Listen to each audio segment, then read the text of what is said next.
We're at KL International Airport. We're going out after having an early dinner. Yan, kopicam mo. We have here Architect Mike here, Maya. Wave. Visit Melaka.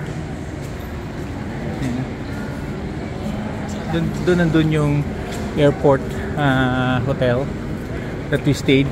So kung short lang yung stopover mo, brief lang, no? For example 6 or even 8 hours, you can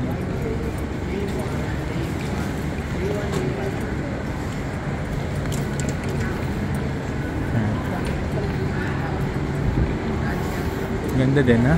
Ito sa mismo ng airport. Okay na. So one learning experience that we had, magpa-change ka ng peso to ringgit, dito ka na magpa-change sa KL kasi ang laki ng difference, no?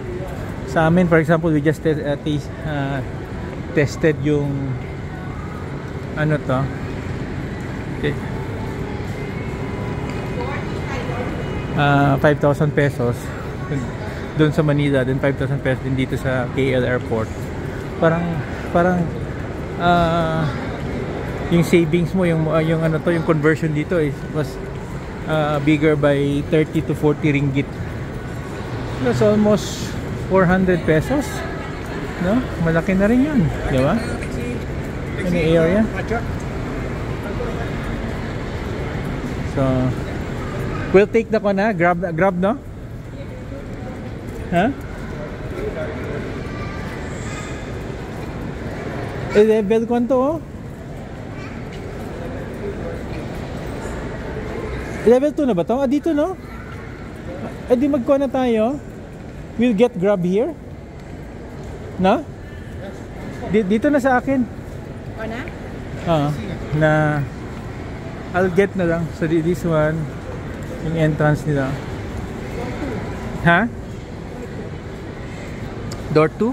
Pinto 2. Exit 2. Ako na lang. Kunin ko na lang. I-book ko. Okay?